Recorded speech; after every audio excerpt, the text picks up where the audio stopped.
that title is a joke. The joke is, I want Breath of the Wild, but we have Breath of the Wild at home. Breath of the Wild at home. Do you get it now? I'm glad I could have used my intro finally. Here it is.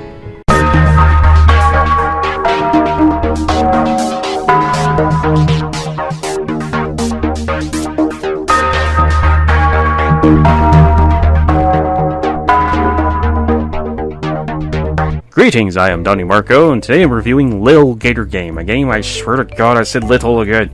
Like, I swear to God, every time I say Lil, I think I'm saying little. There's a bit of a spoiler warning, which I'm going to give you a literal spoiler warning. Finish the game, or go play the game. I don't care, I really don't care how you do it. Preferably it'd be legal. And if the devs are listening, I'm probably going to say this twice in this video, you should make a demo if you can. Just make it with this small little island that you start out in. And now for the spoiler warning. Spoiler warning. You have 5 seconds to comply. 4, 3, 2, 1. You're now being spoiled. So what's this game about, I hear you might be asking in my head. You're playing as the little Gator. I'm not gonna say Lil, because it sounds like I'm saying little anyway. It's for my own sanity. You're playing as the little Gator, trying to get his big sister to play with him and his friends. And not that way. I'm gonna get the little fin, kinda brings out some feelings, and do alligators have fins? Just looked it up, yes they do. They're not on the head, but like all of like the body. So whatever, and at least they have fins, so there's something.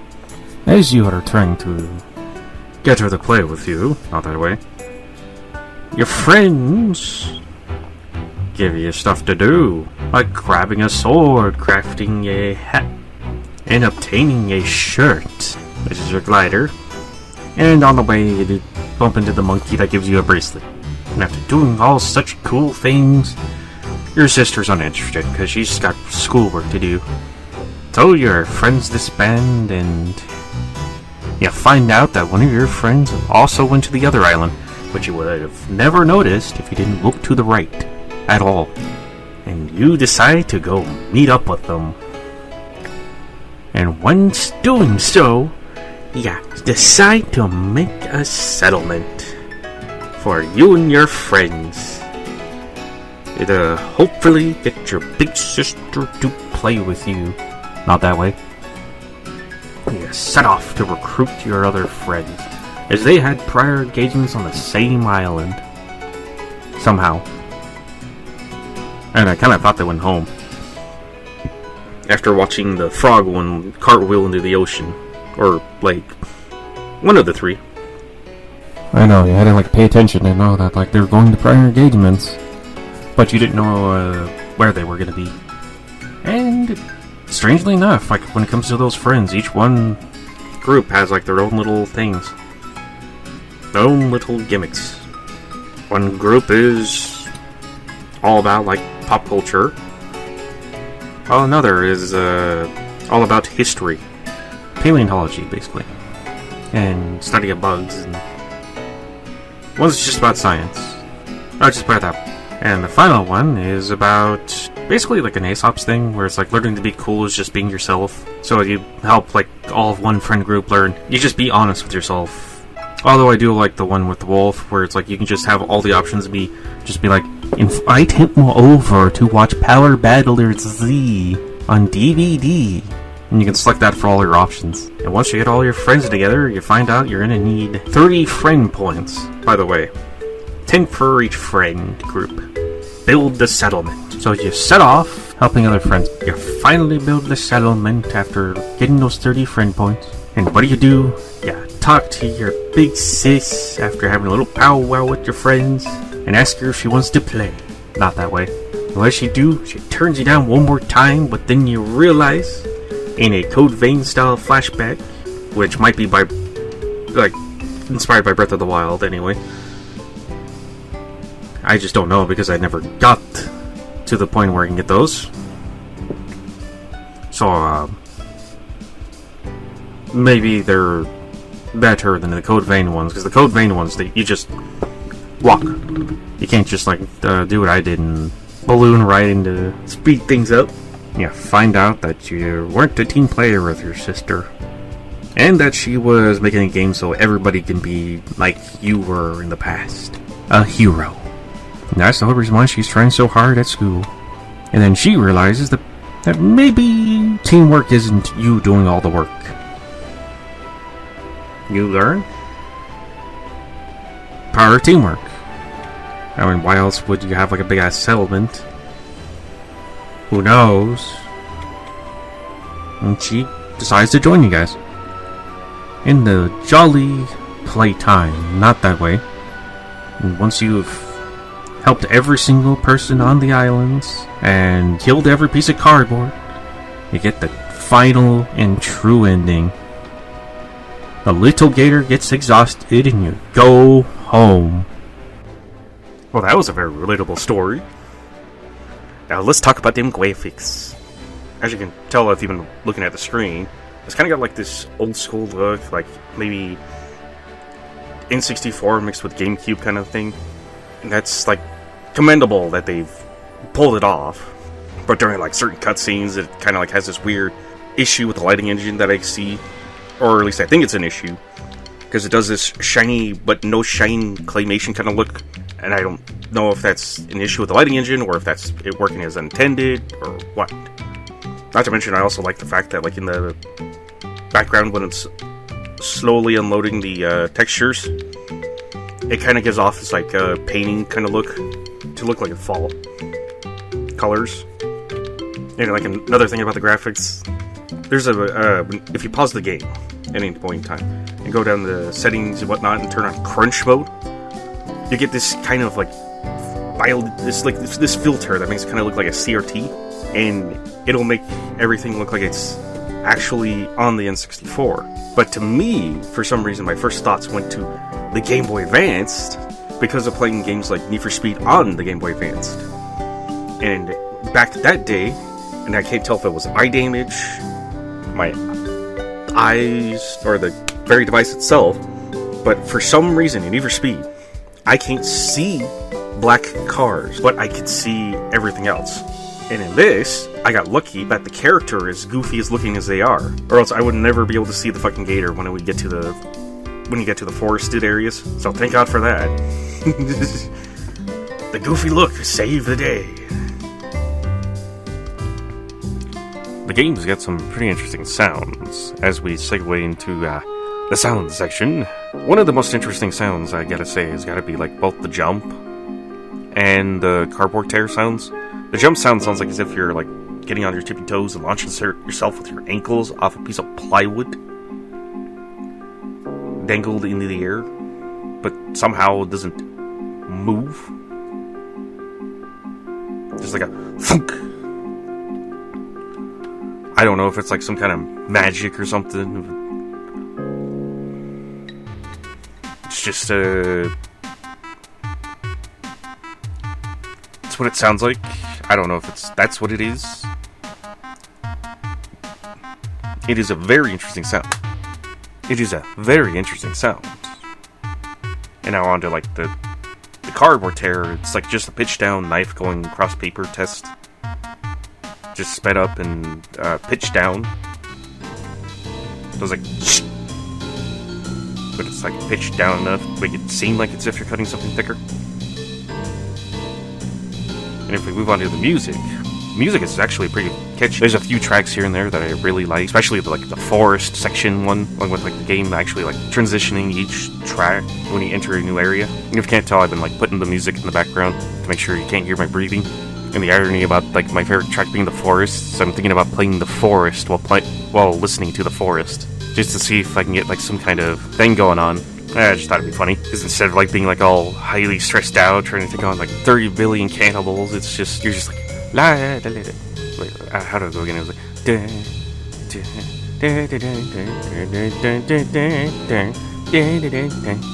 Now on to the gameplay. The gameplay is basically you're just doing quests for NPCs and cutting down cardboard and boxes and pots, because the only way to get the true ending is to help every NPC destroy every cardboard and destroy every pot and container, whatever, pushing over trash cans don't matter.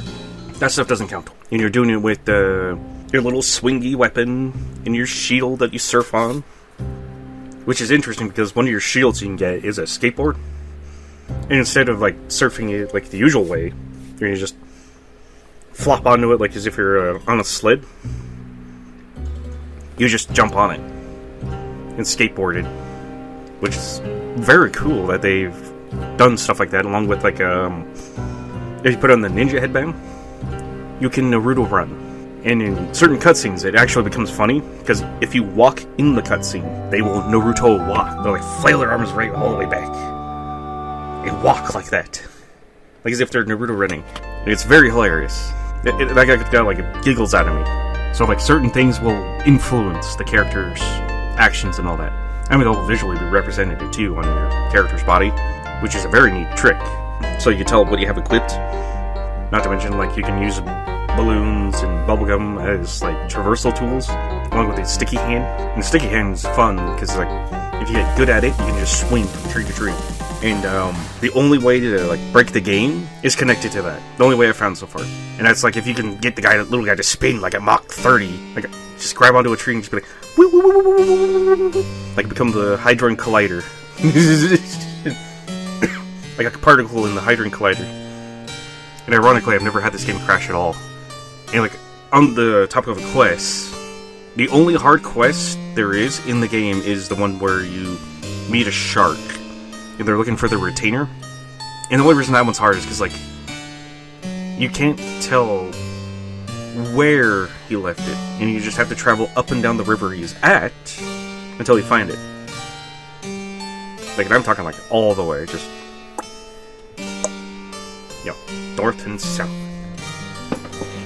And I'll give you a hint in case you get this game and you get to that same spot and have trouble. Check the coastlines of where those rivers are, or the river, because for some reason I left that quest alone until I beat the game, and then once I had unlimited stamina, it was super easy to traverse everywhere. So I went back and I finally did it, only because I didn't feel like I would, because I didn't think they would go that far for whatever reason. Alright, let's finish this bitch and get on the road with the next one. Alright, starting with the cons versus pros. First con is basically just like a nitpick, or possibly not, because I can't tell, because I don't know what's going on behind the scenes in the game's engine, or if this is intentional. But there's like this shiny no shine claymation look. That only happens in some cutscenes. And it is very distracting. And the reason why I say claymation look is because it's Gumby. If you watch Gumby, you know when like the claymation looks wet, it's very odd looking. And that's what makes me say that. And if you don't get the Gumby thing, pop culture references is also a positive and negative. And the reason why is because if you get it, you get it. You don't, you don't. And it's both positive and negative for that very fucking reason. And moving on to the positives, I got subversion of expectations for the story. And the reasons for that is because, like, I made a prediction that something a little more fucked up would go on. You know, the fucky-wucky shit. Like, maybe sisters and drug addict parents or other raging alcoholics or something. Or extremely abusive or something like that. And I thought, like, all this wholesome shit was just going to lead up all the way to that ending reveal. Turns out, no. It's just a wholesome game. And not pay attention to ESRB paid off in making it entertaining. Well, seeing what the tags on Steam. After that, we got like this thing I like to call orangifying, which I think is a positive because it's a really neat artistic thing they do in the background. It's very eye-catchy, and when I'm not focused, I'll see it. And the reason I call it orangifying is because the further away you are, the oranger the object becomes. And it activates the almonds in my artistic experiences from high school. And it makes me, like, think about, like, both time period and time of day. Like, and knowing, and with my knowledge of, like, certain things and whatnot. Like, it kind of has, like, this kind of like fall and maybe like getting close to sunset kind of thing. it's a very interesting choice of like what they did. That's one thing I'll say right there. Next positive I gotta admit was like music. It's got like this consistent theme going through it that I cannot explain other than like just saying I've noticed the same stuff in Ghibli films. There's like a certain set of track notes that just immediately tells me that it's the same guy who's been composing since Islands in the Sky. And when I hear it, it just isolates on my brain. And it's like, yeah, this matches the guy who made these tracks. So there's like at least like the same guy who made the music for this game for all the tracks. Okay, I mean, I don't know. How do I explain? Like the consistent theme makes it so where like if the guy ever makes any more tracks, I'm wondering if any of the little Gator game soundtrack is going to be following him or her or whatever they are. It just makes me curious about their future music. Not to mention it's catchy enough that it actually has staying power in my head, especially the forest. And I don't know if that's because I want to memely play the forest while listening to the forest. Whatever. And like the final positive has got to be like something indicative of the times. The game never crashed. And my attempt to try and get it to crash failed because I don't know how far I have to go. Basically, what I tried was like I took a sticky hand, latched onto a tree, and spun up Mach 20 going woo woo woo woo woo woo. And the gator started pulling apart, and all I could see was the arm pulling from the sticky hand thing. And that was the final thing before I just stopped.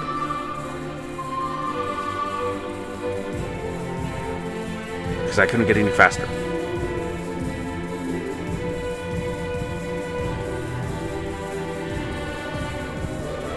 So it's like, I tried to break the game. It didn't break.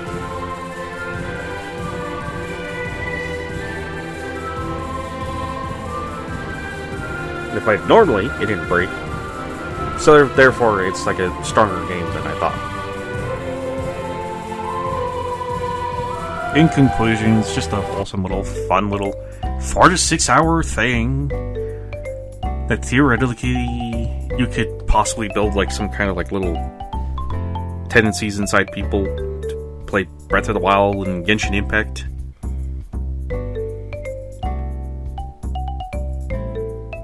Which, unironically, like, subverted my expectations. That was 100% honest.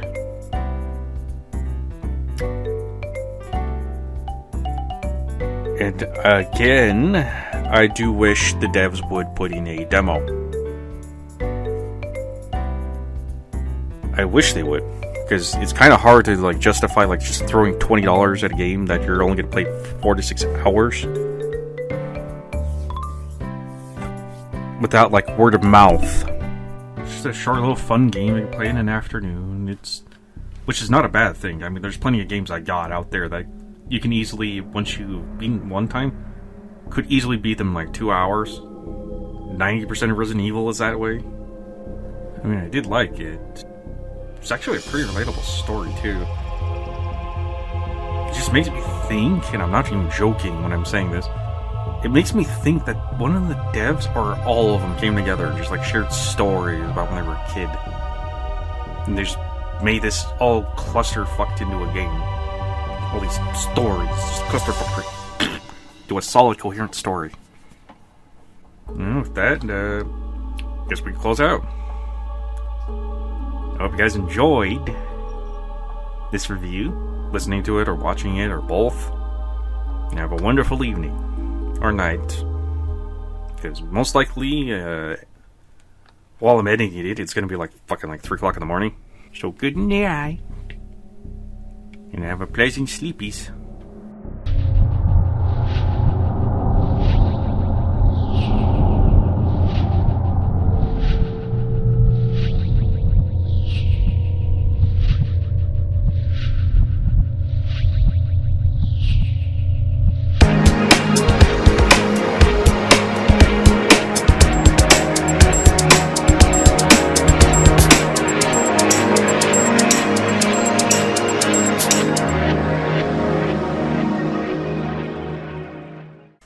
Wait, what the fuck are you doing in there? Hello, little earwig. Oh, shit. Hello. Hello, friend. Come on, come on. Come to me. Come to me. Whoosh. It's gonna be funny, when people hear that. Hello, little friend, earwig. Whoosh. I'll keep that in. Like, I'll put that right at the very end because I'm drinking my water.